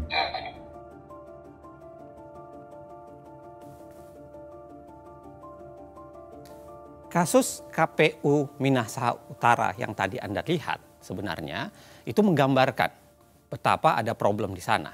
Tetapi menariknya memang sampai saat ini agak sulit kemudian melakukan verifikasi lagi terhadap kasus itu. Karena kita harus ingat Ketua KPUD Minahasa Utara sudah meninggal dunia pada bulan Juni 2022 akibat serangan jantung. Kalau kita berlanjut lagi, kita tidak sekedar berbicara wilayah pelanggaran etik atau pelanggaran di wilayah penggunaan kewenangan KPU yang dimanipulasi dengan cara meloloskan atau tidak meloloskan partai tertentu, kita juga bisa bicara soal pelanggaran etik di tingkat individu. Di sini ada kasus di mana Ketua KPU Hasyim Asy'ari itu punya relasi khusus dengan wanita emas. Kita bisa lihat Ketua KPU dan Ketua Partai Republik 1 yang itu dijabat oleh seorang yang dijuluki wanita emas, itu seringkali bertemu secara pribadi. Memang, dalam kasus itu, sanksi DKPP sudah dijatuhkan. Bentuknya apa? Peringatan keras terakhir. Sekali lagi, ingat, peringatan keras terakhir. Nah, menariknya memang, dari secara keseluruhan kalau kita baca KPU seringkali tampil lebih menjadi pelayan partai politik dibanding penegak hukum atau kemudian berusaha menyukseskan hak-hak publik bagi masyarakat. Yang terlihat, lagi-lagi KPU seringkali menjadi pelayan parpol. Misalnya kalau kita lihat di kasus tidak mematuhi putusan Mahkamah Agung soal 30% keterwakilan perempuan. Saya jelaskan secara sederhana ya, dalam kasus 30% keterwakilan perempuan, putusan Mahkamah Agung itu sebenarnya mengkoreksi cara KPU menghitung bagaimana yang dimaksud 30% keterwakilan perempuan. Karena pendekatan yang keliru itu membuat keterwakilan perempuan tidak bisa maksimal. Itu yang membuat banyak orang yang kemudian mengajukan ke Mahkamah Agung dan Mahkamah Agung akhirnya memutuskan dan menyatakan bahwa harusnya KPU melakukan koreksi terhadap itu. Dan itu tidak pernah dikoreksi secara langsung oleh KPU. Hal yang sama masih soalan tidak mematuhi putusan Mahkamah Agung. Dalam kasus napi koruptor, kejadian pun relatif terjadi sama. Dalam kasus ini, KPU tidak mematuhi putusan Mahkamah Agung soal napi koruptor, khususnya berkaitan dengan bagaimana napi koruptor itu bisa mencalonkan dengan ketentuan lebih spesifik yang diatur dalam peraturan KPU. Kalau kita lihat dari daftar parpol dan caleg bekas koruptor di 2024, Ini adalah peta sederhananya untuk menggambarkan bahwa ada serangkaian partai sebenarnya yang masih mengusung caleg bekas koruptor. Dan itu hampir tersebar di semua partai yang berkontestasi di pemilu kali ini. Apa yang saya mau jelaskan sesungguhnya adalah sederhana. KPU tebang pilih dalam menjalankan putusan pengadilan. Putusan Mahkamah Agung diabaikan soal perempuan dan soal keterwakilan, caleg koruptor. Tetapi yang menarik, putusan Mahkamah Konstitusi soal Gibran langsung dijalankan dengan cepat. Saat anak presiden mendaftar, KPU belum membuat peraturan baru. KPU tidak merevisi aturan Komisi Pemilihan Umumnya. Tapi pendaftarannya diterima dan Gibran buru-buru disahkan sebagai calon wakil presiden. Kita semua tahu ya, dari serangkaian pelanggaran etik secara kelembagaan maupun pelanggaran etik secara pribadi, kita punya catatan ada 3 sanksi yang sudah jatuh kepada KPU, Ketua KPU, khususnya Ketua KPU Hashim Asy'ari. Pada April 2023 dalam kasus wanita emas, tadi saya sudah ingatkan, sanksinya adalah peringatan keras terakhir. Geser sedikit dalam kasus keterwakilan perempuan, sanksi yang dijatuhkan terhadap Ketua KPU adalah peringatan keras. Dan lanjut lagi di Februari 2024 di kasus pencalonan anak presiden dengan jalur khusus itu, dengan jalur cepat itu, sanksi yang dijatuhkan adalah peringatan keras terakhir. Kadang-kadang ini memang membingungkan. Apa maksud kata peringatan keras terakhir itu? Apakah setelah terakhir di bulan April masih ada terakhir di bulan Februari 2024? Sederhana untuk menggambarkannya, sebenarnya ada apa dalam konstruksi kita membangun sistem penegakan hukum dalam wilayah pelaksanaan pemilu di Republik ini. Tapi yang paling penting sebenarnya, saya mau bilang bahwa keputusan DKPP dan apa yang terjadi di KPU, apa yang terjadi di Bawaslu, dan semua drama yang terjadi belum puncaknya. Ada lembaga yang namanya Mahkamah Konstitusi sebagai tembok pertahanan terakhir dalam menegakkan konstitusionalisme di Indonesia, dan ternyata dia ikut dalam proses bermasalah itu.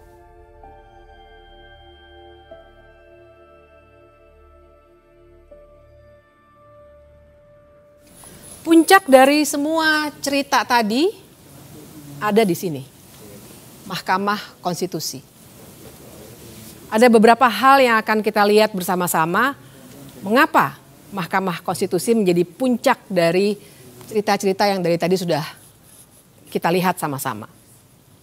Yang pertama, kita melihat ada kontradiksi di Mahkamah Konstitusi. Bayangkan sebuah pagar untuk memagari pencalonan presiden dan wakil presiden.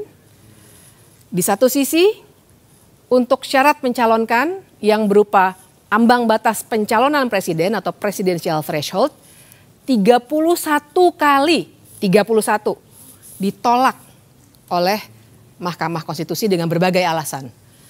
Tapi ketika ada syarat lain yang diminta untuk diubah, tiba-tiba Mahkamah Konstitusi membuka pintu lebar-lebar hanya 1 kali permohonan. Apalagi kita harus ingat, cara untuk mengubah undang-undang melalui Mahkamah Konstitusi sebenarnya adalah cara yang dalam tanda kutip instan. Karena harusnya perubahan undang-undang dilakukan oleh pembentuk undang-undang sesuai pasal 20 Undang-Undang Dasar 1945. Dan kita juga akan melihat adanya konflik kepentingan. Jangan lupa kita juga nanti akan melihat bagaimana pendapat hukum 9 hakim konstitusi yang akan sangat menarik untuk kita gali. Yang kelima, semua permohonan yang diajukan untuk persoalan yang sama ditolak kecuali 1 dan sangat spesifik. Yang keenam, putusan itu juga langsung berlaku.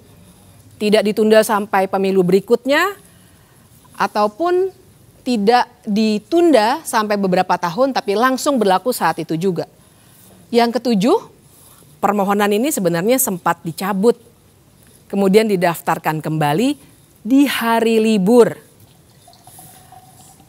Lalu kita juga harus bicara soal fakta bahwa ada Majelis Kehormatan Mahkamah Konstitusi atau MKMK yang sudah memutuskan bahwa ada pelanggaran etik berat oleh Ketua Mahkamah Konstitusi yang adalah paman dari Gibran.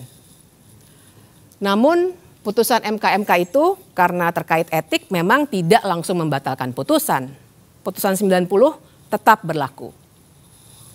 Perlu ada catatan juga bahwa Ketua Majelis Kehormatan MK itu ternyata punya potensi benturan kepentingan. Perlu saya jelaskan di sini bahwa menantu dari Ketua MKMK sekarang tengah mencalonkan sebagai anggota legislatif dari partai dalam koalisi yang mengusung Gibran.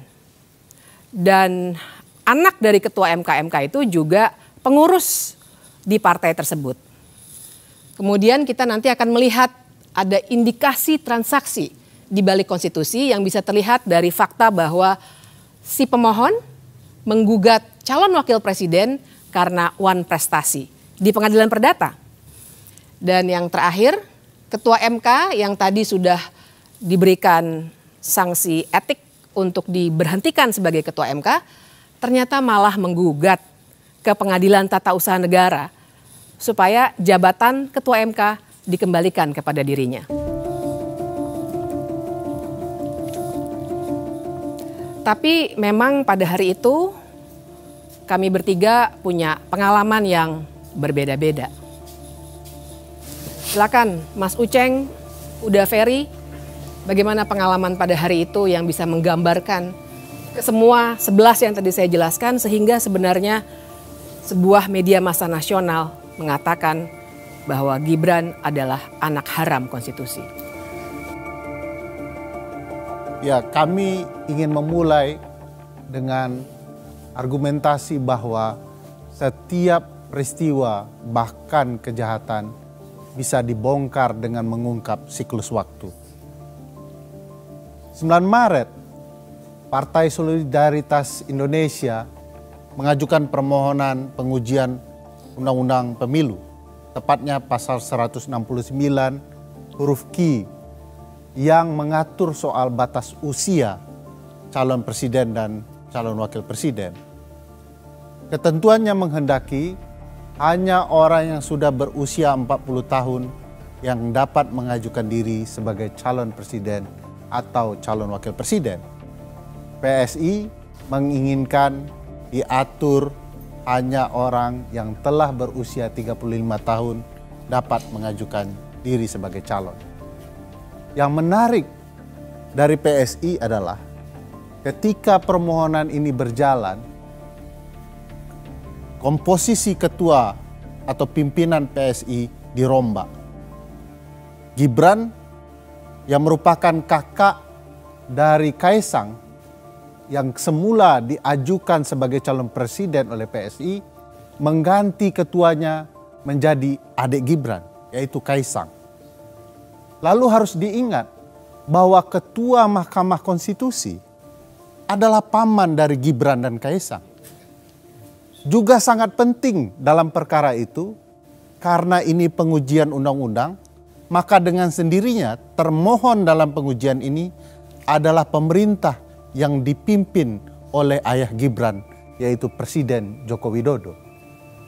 Ini menjadi catatan penting kalau kita bicara konflik kepentingan dalam perkara ini. Kemudian, Partai Garuda mengubah permohonan yang sama topiknya dengan meminta bahwa selain berusia 40 tahun, mestinya ada alternatif, yaitu berpengalaman sebagai penyelenggara negara. Permohonan mereka dimasukkan tanggal 2 Mei. Tanggal 5 Mei, seingat saya, ada 5 kepala daerah juga masuk. dengan logika yang kurang lebih sama. Tetapi bedanya adalah mereka sekaligus berpengalaman sebagai penyelenggara negara karena mereka adalah 5 kepala daerah yang sudah menjabat atau sedang menjabat di pemerintah daerah. Tidak lama kemudian, sebenarnya rentangnya cukup jauh sebenarnya, sekitar 3 bulan kemudian, ada Almas Sakibiru yang memasukkan permohonan baru dengan bahasa bahwa seorang yang bisa dicalonkan sebagai presiden atau wakil presiden itu sekurang-kurangnya harus berpengalaman sebagai kepala daerah. Tanggal 29 Agustus, sidang terakhir permohonan PSI, Partai Garuda, dan 5 kepala daerah dilangsungkan oleh Mahkamah Konstitusi. Dan saya ingat betul pada hari itu saya hadir di ruang sidang sebagai ahli untuk salah satu pihak terkait. Orang sering bilang saksi ahli, tapi yang benar ahli. Saya hadir dalam sidang menyampaikan pandangan saya, dan waktu itu sebagai ahli biasanya ada dialog dengan para hakim dan semua yang ada di situ yang formal. Sebenarnya terbaca bahwa hakim-hakim punya indikasi akan menolak 3 permohonan ini. Karena mereka melihat, dan ini baik secara umum, bahwa masalah syarat kepala daerah itu bukan wewenang Mahkamah Konstitusi, melainkan memang wewenang pembentuk undang-undang. Itu adalah sidang terakhir karena setelah itu biasanya akan ada penyerahan kesimpulan, kemudian rapat permusyawaratan hakim, kemudian putusan dibacakan. Kami masih menunggu-nunggu karena perkara ini tentu saja sangat menarik. Agak luput dari perhatian kami, ternyata pada 5 September ada pemeriksaan pendahuluan untuk permohonan Almas. Dan setelah itu, seperti normalnya prosedur di Mahkamah Konstitusi, ada perbaikan permohonan dari Almas. Kita bisa geser ke tanggal berikutnya pada 12 September. Almas memperbaiki permohonannya, kira-kira begini konstruksinya. Tetap 40 tahun sebagai syarat dalam pasal 169 huruf Q Undang-Undang 7 2017 itu, kemudian ditambahkan atau, jadi alternatif, atau berpengalaman sebagai kepala daerah baik di tingkat provinsi maupun kabupaten _kota. Berubah artinya ya, dari awalnya hanya kepala daerah, dia kemudian lebih menjelaskan bahwa bukan hanya kepala daerah di tingkat provinsi maupun juga kepala daerah di tingkat kabupaten kota. 19 September, kalau kita ingat, RPH pertama atau rapat permusyawaratan hakim pertama itu dilakukan untuk gelombang pertama permohonan. Gelombang pertama itu adalah PSI, lalu kemudian Partai Garuda, dan 5 kepala daerah. Dalam perkara itu, semua ditertolak. Ya. Dan luar biasanya, Anwar Usman tidak ikut RPH dengan alasan yang kemudian disebutkan bahwa dia menolak konflik kepentingan. Maju 2 hari kemudian adalah rapat permusyawaratan hakim pertama untuk permohonan Almas. Luar biasanya, kali ini Anwar Usman sudah masuk. Entah apakah dia sudah merasa konflik kepentingannya sudah tidak ada atau sakitnya sudah hilang. Tapi pada saat yang sama, Anwar Usman sudah ikut RPH di tanggal 21. Menariknya kembali, 8 hari setelah itu, di tanggal 29 September, terjadi peristiwa kunci dalam kasus ini. Almas Sakibiru, entah karena alasan apa, mencabut permohonannya. Sehari kemudian, permohonan Almas dimasukkan kembali. Padahal itu hari Sabtu, hari libur. Dan Ketua Mahkamah Konstitusi berkantor serta meminta panitera untuk masuk kerja. Biasanya kalau dicabut, bukannya dikeluarkan penetapan. Ya, itu uniknya perkara ini, sehingga disebut kunci. Seharusnya ketika penetapan atau pencabutan dilakukan, penetapan dikeluarkan, dilakukan pembacaan sidang penetapan pencabutan perkara. Anehnya itu tidak terjadi. Malah kemudian digelar sidang yang berbeda di tanggal 3 Oktober. Disebut berbeda karena sidang ini disebut sebagai sidang konfirmasi permohonan.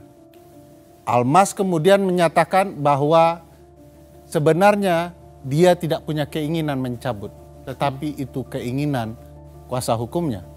Dan pada saat yang sama, sidang konfirmasi permohonan tidak ada dalam hukum ada acara. Di dalam hukum acara MK. Jadi ini disebut unik karena memang tidak terdapat di dalam hukum acara Mahkamah Konstitusi. Nah, setelah praktik tidak ada dalam hukum acara itu, karena kasus Almas tetap dilanjutkan atau permohonan Almas tetap dilanjutkan, masuklah RPH kedua permohonan Almas. Lagi-lagi Anda masih ingat bahwa di situ Anwar Usman masih ikut di RPH. Maju 4 hari kemudian, RPH ketiga untuk permohonan Almas kembali dilakukan. Ini juga menarik, Mas Ferry dengan Mbak Bibip. Biasanya RPH berulang kali itu adalah tanda bahwa permohonan itu memang jelimet. Atau ada pertarungan perkara yang penting, atau barangkali karena memang pemohon menghadirkan sebuah logika yang canggih dan pembuktian yang luar biasa. Tapi kalau kita lihat Almas, saya tidak cukup yakin dengan itu. Karena kalau kita lihat permohonan Almas, Anda bisa bayangkan alat buktinya ada 3.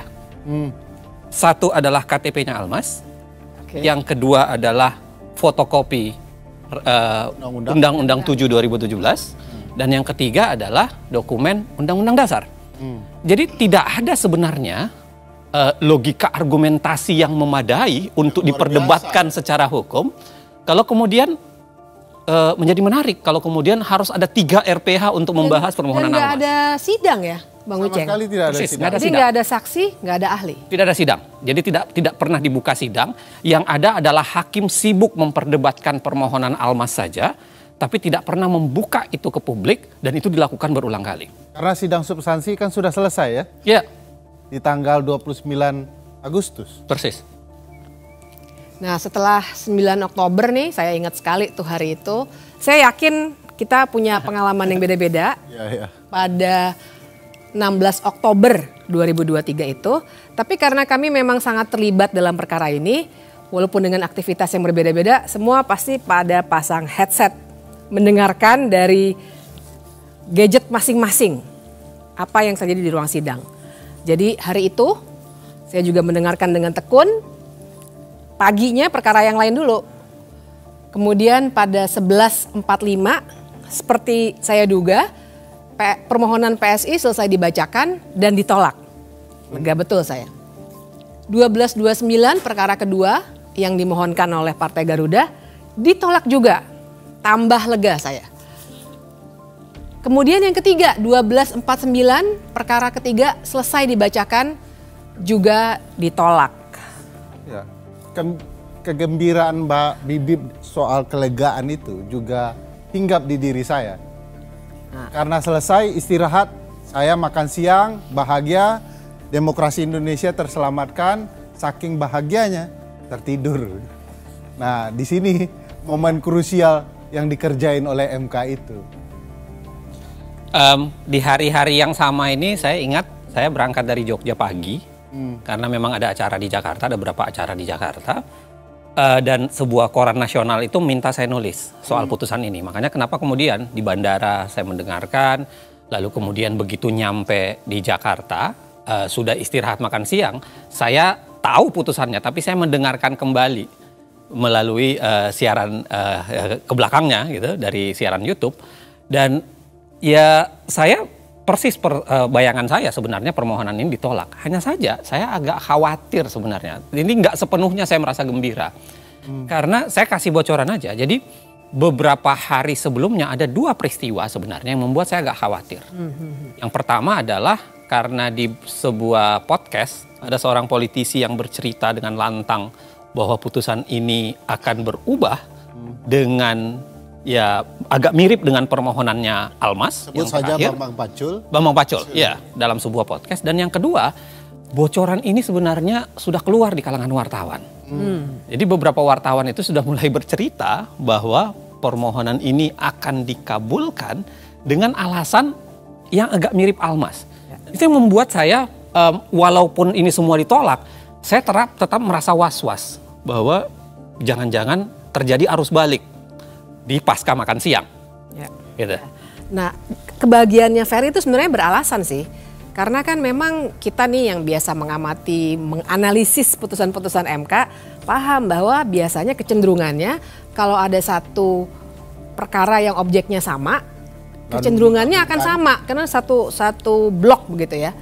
Nah, tapi waktu itu saya ingat betul di jadwal sidang memang tertera hari itu akan diputus banyak putusan, tidak hanya 3. Nah, jadi waktu siang itu Ferry lagi tidur, ada tuh wartawan yang nanya, "Mbak, komentar dong mengenai putusan yang sudah keluar nih, bagus-bagus ya Mbak ya?" Nah, saya tahu ada beberapa guru besar yang sudah berkomentar membahagiakan, tapi saya bilang sama wartawan itu, "Nanti deh, saya merasa ada sesuatu yang akan berbeda setelah makan siang. Saya hanya mau diwawancara setelah semua putusan hari ini dibacakan."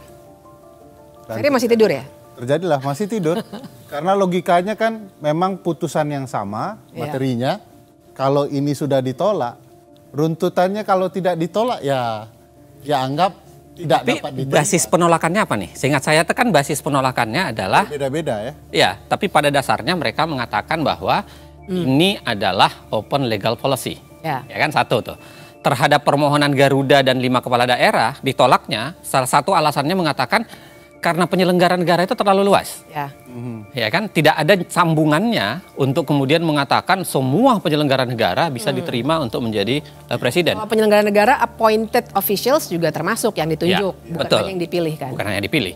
Nah, ada juga seingat saya Pak Suhartoyo konsisten untuk kemudian menolak semua jenis dengan alasan bahwa ini harusnya NO. Ya, need on kelar, tidak dapat diterima karena seharusnya bukan perkara di Mahkamah Konstitusi atau seharusnya ini bagian dari open legal policy. Nah, ada satu yang menarik karena ada nama Guntur Hamzah. Karena di 3 permohonan ini Guntur Hamzah itu secara konsisten menerima semua permohonan. Jadi dia mengabulkan permohonan PSI, mengabulkan permohonan Garuda, bahkan mengabulkan juga permohonan 5 kepala daerah. Nah, jadi istirahat makan, siang-siang itu kami semua di tempat masing-masing juga makan. Setelah selesai, saya di suatu acara nih.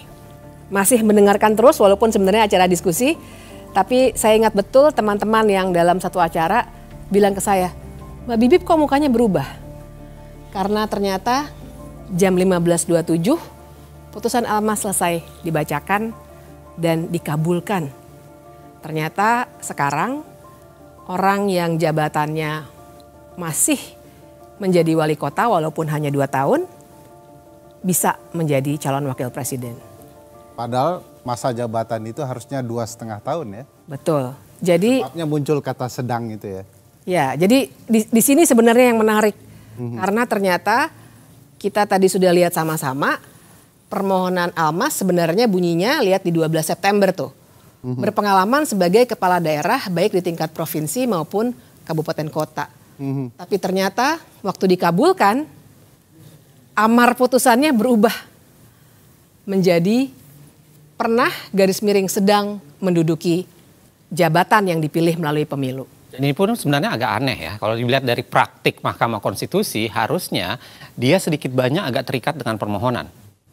Tapi ketika dia berbeda dari permohonan, itu kan secara teori ketatanegaraan biasa perdebatannya banyak. Misalnya soal ultra petita dan lain-lain sebagainya. Tapi saya kira apapun itu, ya berapa hari kemudian Gibran mendaftar. Tapi saya kan masih tidur itu ya. Jadi tiba-tiba ada senior. Oh iya, dibanguninnya gimana tuh? Dibangunin oleh senior, dikatakan Gibran diperbolehkan mencalon. Saya sedikit marah dan sampai mengatakan, saya gugat Anda nanti. Karena Anda mengganggu mimpi saya soal betapa indahnya demokrasi di Indonesia. Sekarang setelah terbangun, rasa-rasanya demokrasi jadi kian buruk. Tak lama kemudian, 25 Oktober, pasangan Prabowo Gibran mendaftar ke KPU.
Tapi memang kita harus lihat dinamika putusan ini dengan segala kekecewaan yang sudah kita rasakan sama-sama. Kita bisa melihat ada apa sebenarnya di balik putusan nomor 90 itu. Kalau digambarkan secara luas kira-kira kan seperti ini. Ada 9 orang hakim Mahkamah Konstitusi. Kita lihat dulu dari yang mengabulkan. Ada 3 orang yang mengabulkan di sini. Anwar Usman, Ketua Mahkamah Konstitusi yang juga paman Gibran. Guntur Hamzah, yang tadi sudah diceritakan konsistensinya. Kemudian yang ketiga ada Manahan Sitompul. Kemudian di ujungnya, karena dia sangat bertolak belakang, ada 4 orang yang menolak atau sering kita kenal dengan memberikan dissenting opinion atau pendapat berbeda. Ada Saldi Isra, ada Arief Hidayat, ada Wahidudin Adams, dan ada Soehartoyo.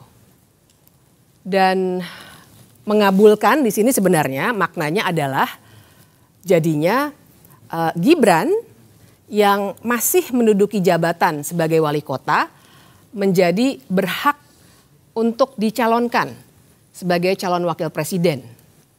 Sedangkan yang menyatakan pendapat berbeda pada intinya bilang ini seharusnya ditolak karena memang bukan kewenangan dari Mahkamah Konstitusi seperti yang tadi sudah kita diskusikan. Tapi jangan lupa, Kim MK, berarti 4 dissenting ini adalah konsisten dengan posisi di permohonan PSI, Garuda dan 5 kepala daerah. Betul. Mereka sama-sama mereka menolak semua kan dengan alasan yang sama dan mereka konsisten dengan menolak sehingga dimasukkan di dissenting itu. Iya, mereka sebenarnya konsisten, tapi tersisa 2 nih. Dan ini yang menarik, karena yang 2 ada di tengah-tengah, yaitu Eni Nurbaningsih dan Daniel Yusmik. Mereka menyampaikan pendapat yang sering kita namakan concurring opinion. Secara teoretik itu artinya pendapatnya alasan mereka memberikan alasan yang berbeda, walaupun kesimpulannya sama dengan mayoritas putusan. Nah, jadi dengan gambaran ini perlu saya jelaskan sedikit ngomong-ngomong bahwa perbedaannya ada di mana. Yang mengabulkan bilang bahwa semua jabatan yang dipilih melalui pemilu, termasuk di situ gubernur, wali kota, bupati, bisa mencalonkan diri sebagai calon wakil presiden. Sementara Eni Nurbaningsih dan Daniel Yusmik sebenarnya bilang nggak bisa, hanya sampai batas gubernur yang bisa mencalonkan diri sebagai calon wakil presiden dan calon presiden. Nah, dengan gambaran seperti itu kan harusnya pendapat yang sifatnya concurring itu lebih dekat kepada pendapat yang menolak. Karena mereka sebenarnya tidak setuju dengan jabatan wali kota, tidak seluas itu. Tapi ternyata yang diputuskan, mereka yang berpendapat berbeda dikelompokkan ke dalam kelompok yang mengabulkan. Nah, di sini sebenarnya ada beberapa pertimbangan yang menarik dan saya perlu garis bawahi bahwa mereka berhenti di level gubernur.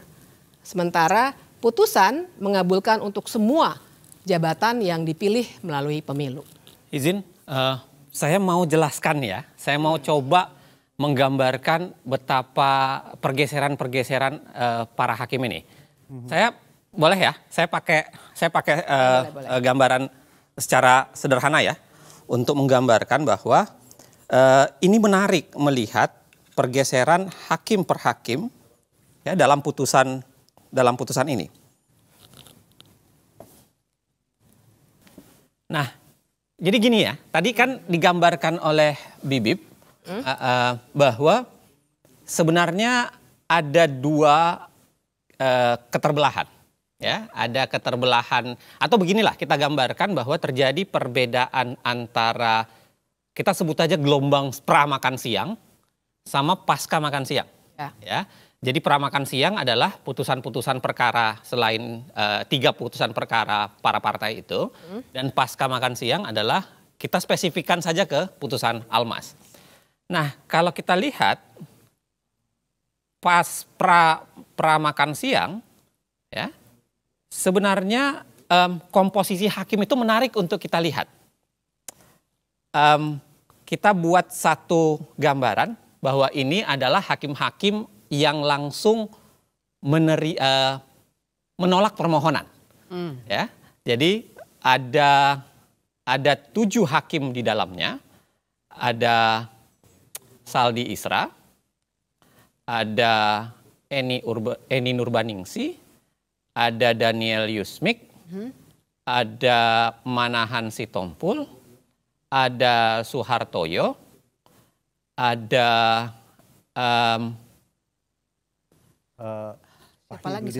Wahidudin Adams, betul, dan Arif Hidayat, ya kan? Ada 7 di kelompok ini. 1 orang konsisten mengabulkan. Ini yang kita, atau saya ganti warnanya deh. Saya ganti warnanya ya, supaya jauh lebih mudah kita lihat.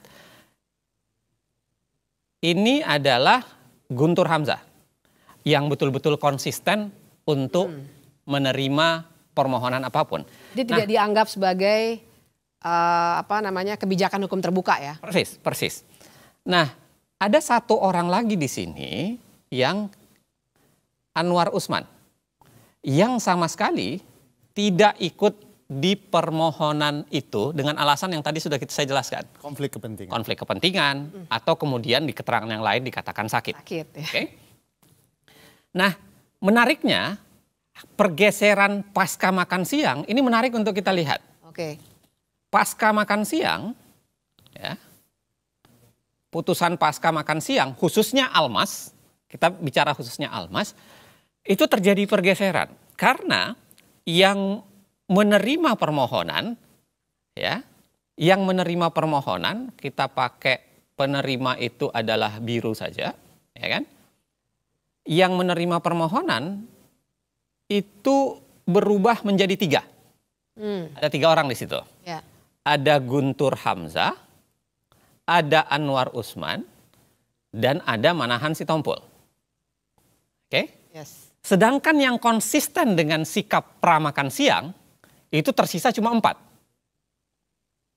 Tersisa 4 itu adalah ada Saldi Isra, ada Arif Hidayat, ada Suhartoyo, dan ada Wahidudin Adams. Ya. Oke. Nah, tadi Bibip sudah menjelaskan bahwa ada varian baru yang berbeda, yaitu tiba-tiba hadir yang namanya concurring. Di sini ada 2, yaitu Eni Nurbaningsi dan Daniel Yusmik. Nah, dari sini ini menarik untuk kita diskusikan. Ya. Mengapa ada banyak pertanyaan? Pertanyaan pertama adalah mengapa Manahan Sitompul ini tiba-tiba bergabung di tempat sini? Ya. Ini yang banyak dibahasakan termasuk dalam putusan MK-MK. Jangan-jangan ini adalah hasil dari proses lobby-lobby. Ya. Karena kan putusan MK-MK menyatakan ada hakim lain yang masuk ke ruangan hakim lain untuk kemudian saling berbicara. Ya. Itu keanehan pertama. Keanehan kedua adalah Anwar Usman yang tiba-tiba ikut gabung berbeda dengan kasus dengan yang lain. Ya. Kalau ini kita sebut keanehan pertama, ini keanehan kedua. Oke?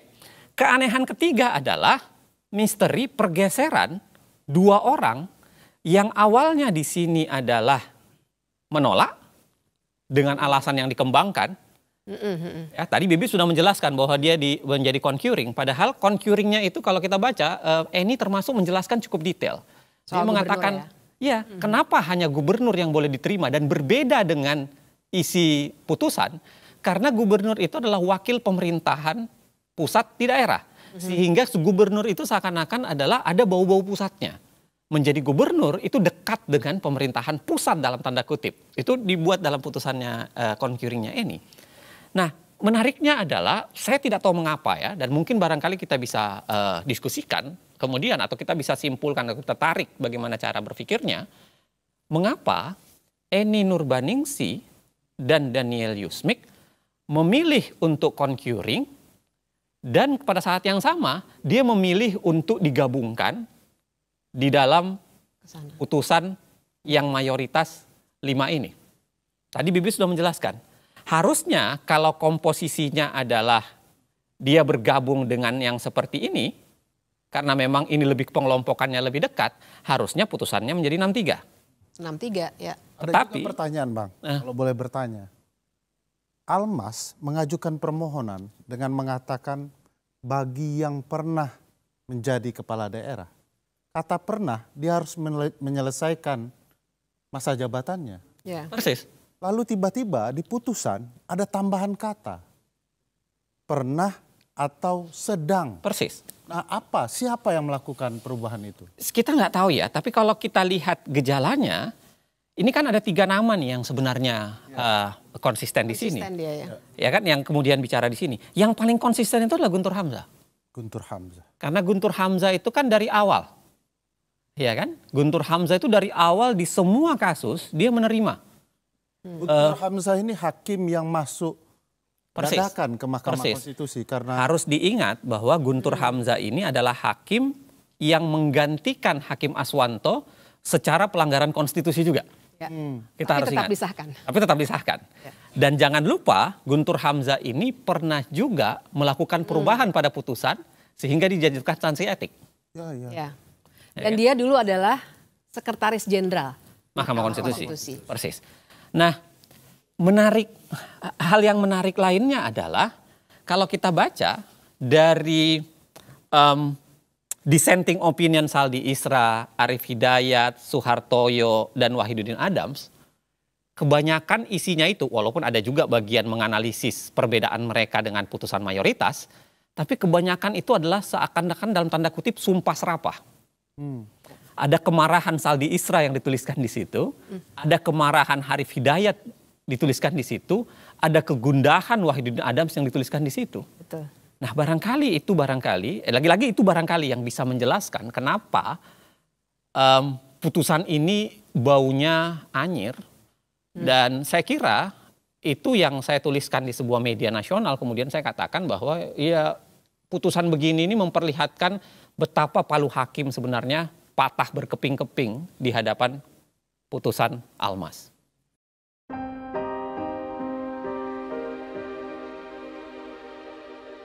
Semua rencana ini tidak didesain dalam semalam, juga tidak didesain sendirian. Sebagian besar rencana kecurangan yang terstruktur, sistematis, dan masif untuk mengakali pemilu ini sebenarnya disusun bersama dengan pihak-pihak lain. Mereka adalah kekuatan yang selama 10 tahun terakhir berkuasa bersama. Persaingan politik dan perebutan kekuasaan, desain kecurangan yang sudah disusun bareng-bareng ini akhirnya jatuh ke tangan satu pihak, yakni pihak yang sedang memegang kunci kekuasaan di mana ia dapat menggerakkan aparatur dan anggaran. Tapi sebenarnya ini bukan rencana atau desain yang hebat-hebat amat. Skenario seperti ini dilakukan oleh rezim-rezim sebelumnya, di banyak negara, dan sepanjang sejarah. Karena itu untuk menyusun dan menjalankan skenario kotor seperti ini, tak perlu kepintaran atau kecerdasan. Yang diperlukan cuma 2, mental culas dan tahan malu.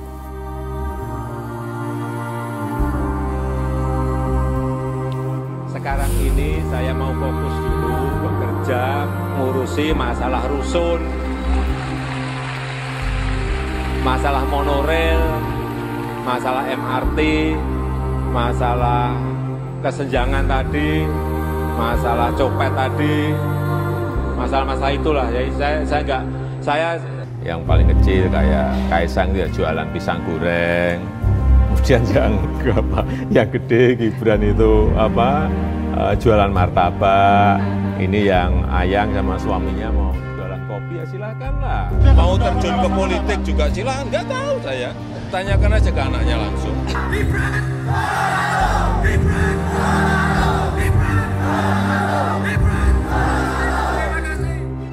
Rapat pleno terbuka penetapan pasangan calon wali kota dan wakil wali kota terpilih dalam Pilkada Kota Medan tahun 2020 hanya dihadiri pasangan nomor urut 2 Bobi Nasution, Aulia Rahman. Buat Pak Prabowo dan Mas Gibran.